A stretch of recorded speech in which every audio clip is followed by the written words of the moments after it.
Assalamualaikum warahmatullahi wabarakatuh. Bagaimana kabarnya nih? Kenyang? Alhamdulillah. Ada teh bajaka untuk refreshment, ya kan? Untuk menyegarkan eh kita. Ini kita campur dengan madu ya. Sudah ada Ustaz? Madunya yang ini? Ya. Ini apa? Malaki. Ini Bapak sekalian madu sider malaki, madu dari nektar bunga daun bidara, pohon bidara. Bidara tahu ya? Nah, ini diambil lebah penghisap, diambil dari madu lebah penghisap bunga pohon bidara di Yaman. Dan ini grade 1. Grade 1 di dunia ya, bukan di Indonesia. Bapak Ibu sekalian, ini hadiah dari kami. Ini yang setengah kilo ya. Setengah kilo harga berapa nih Ustaz?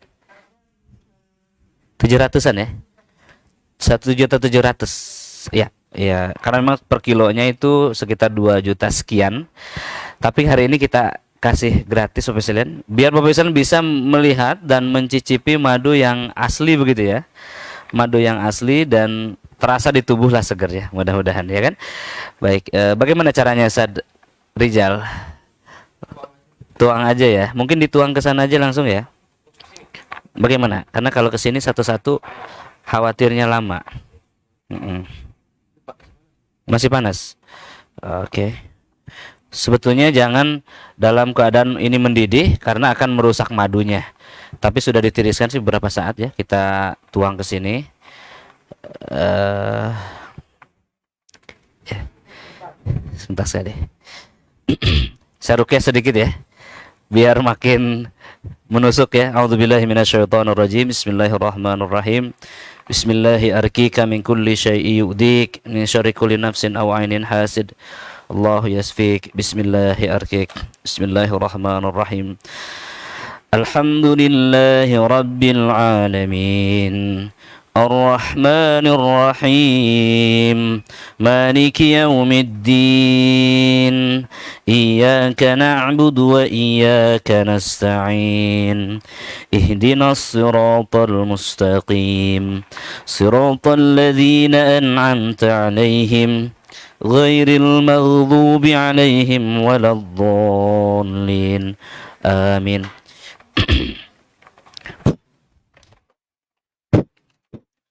Nah, sekalian, cara meruqyah itu seperti itu, enggak kurang enggak lebih ya.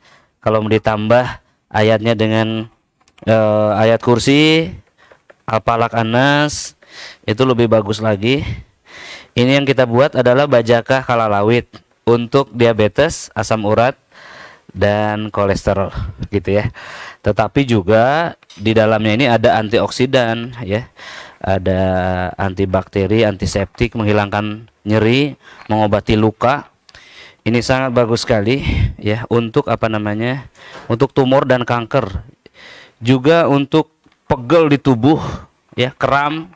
Orang gangguan jin itu suka ada penyakit yang menetap di belikat sini, belikat, pundak, agak sesak di sini, kadang lambung juga ini nih, apa namanya itu?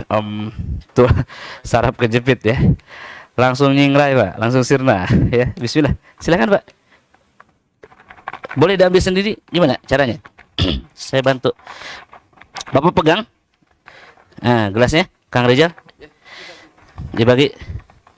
Bismillah. Dosisnya memang 200 cc. Ini ndak boleh lebih Pak ya. Maksimum pagi sore, awas agak panas. Terus habis minum ini, minum air minimum 2 literan. 2 liter. Kalau enggak, dia akan panas dalam, ya. Kita akan rasa baru suhun gitu, Pak. Karena apa, energinya sangat kuat. Mungkin 10 lipat dari madu Yaman kalau saya agak.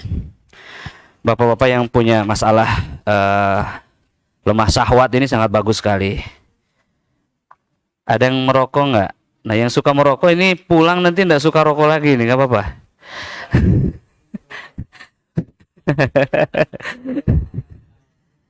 Bismillah. Kalau masih minum Homer ini langsung muntah biasanya. Racunnya itu terserap Pak ya, seperti itu. Ibu mau nggak ya? Kamu aja. Saya pikir enggak Ibu. Bismillah. Ibu siapa yang bagi ini? Udah ya. Siapa yang mau bantu? Oh iya boleh. Bismillah. Awas Bu, panas ya. Ya. Ya. Ini sambil ngobrol-ngobrol Pak ya, nunggu tehnya agak hangat, sambil tanya jawab, setengah jam insya Allah. Jam 2 kita lanjutkan materi, habis asar kita terapi. Silahkan sambil jalan, mau sambil dicicip juga boleh ya kalau seneng agak panas. Rasanya netral, rasa bajakah ini netral. Dikasih madu agak manis sedikit, tadi tidak terlalu banyak. Kalau kurang Bapak senang silahkan ditambah, enggak masalah. Yang suka manis ya, nah, silahkan. Teman-teman tim media juga kalau mau silahkan. Teman-teman juga jarang cicip ini Pak, karena madunya memang mahal ini. Berat di madu ya. Yang murni kita jual, yang ada juga yang kita harga 100-200 ribu ya, murni juga. Kalau ini dari Yaman kita impor. Pak mau bertanya tadi, silakan. Bapak sudah bertanya, yang lain. Nah, beliau. Silakan, yang lain dulu. Sambil berjalan ya, ya sekalian. Sambil dicicip silahkan. Assalamualaikum warahmatullahi wabarakatuh. Waalaikumsalam. Pak Ustadz, ini terima kasih atas kesempatannya. Iya. Pertama saya mau nanyakan terkait dengan tadi medisnya. Kalau sakit lambungnya itu atau pencernaannya karena faktor bakteri, apakah ada obatnya? Tadi kan belum sampai terlalu detail. Itu pertama. Terus yang kedua terkait dengan sihir. Baik Pak. Ini saya sudah di ru'yah juga ininya berapa kali, tapi memang belum sembuh betul. Alhamdulillah sudah membaik Pak Ustadz ininya. Nah, yang ingin saya tanyakan ini artinya ketika kita ru'yah gitu, ru'yah mandiri misalkan gitu, dan kita mencoba untuk mendekatkan diri pada Allah gitu. Nah, ini saya sendiri belum mengalami sampai berapa lama nantinya, tapi ada cerita beberapa orang yang sampai lama karena ada usaha terus ininya kiriman-kiriman sihirnya. Oke. Artinya apakah memang harus menunggu lama gitu? Oke. Ataukah sebenarnya ya walau alam ya, karena Allah semua yang menentukan. Apakah bisa tidak terlalu lama, karena kan kesibukan masing-masing orang beda-beda Pak Ustadz. Terima kasih Pak Ustadz. Assalamualaikum warahmatullahi wabarakatuh. Waalaikumsalam warahmatullahi wabarakatuh. Yang pertama Pak, Bakteri. Bakteri. Iya. Bagaimana kalau penyebab penyakitnya adalah bakteri? Kalau penyebabnya bakteri atau makhluk hidup, ya Pak ya, pasti dokter mendeteksinya dan dokter memberikan antinya. Namanya antibakteri kan? Lalu bakterinya mati. Betul Pak? Oke, jadi kalau memang medis, dokterlah ahlinya. Begitu Pak. Kalau memang dia bentuknya oksidan dalam darah, ahli bekamlah ahlinya, karena memang ada oksidan ya. Kalau misalkan tulangnya patah, ahli tulanglah ahlinya. Begitu, kita seimbang. Maka tadi Ustadz Aan sampaikan ada bekam, ya kan, ada juga kai dan yang lainnya. Kai itu mewakili operasi. Jadi pengobatan terapi Al-Quran ini untuk penyakit-penyakit yang secara medis, secara logik tidak bisa ditemukan solusinya, maka Al-Quran membuka cakrawala. Dia menjadi furqon yang akan membuka jalur kesembuhannya. Maka ini bajakah ini medis. Luka lambung, minum ini 2 hari, Sajayan sampaikan 2 hari sembuh asam lambung. Seperti itu ya. Baik, kemudian yang kedua, sihir Ustadz kan dikirim terus menerus. Ada orang yang ibadahnya kuat, ada orang yang ibadahnya lemah. Saya mendengar ada yang harus lama, tapi kan orang itu kesibukannya macam-macam. Baik, saya ingin menjawabnya secara logik Pak. Kalau orang memiliki perlindungan, niscaya penyakit tidak akan sampai. Gitu ya. Kalau kita menghunus pedang, musuh akan berpikir berulang-ulang untuk menyerang, betul Pak? Tapi kalau pedangnya tidak pernah dipakai atau memang tidak punya pedang sipil tanpa senjata, musuh akan dengan mudah menguasai, mengalahkan, betul Pak? Baik. Maka kemudian pertanyaan Bapak, bagaimana kita bisa mengalahkan mereka balik? Gimana logikanya? Kita harus memiliki senjata. Selain itu kita harus unite, kita harus memiliki kelompok. Kita harus jelas di pihak mana kita nih. Betul nggak? Ya, kalau prajurit itu kan nggak boleh sendirian kan?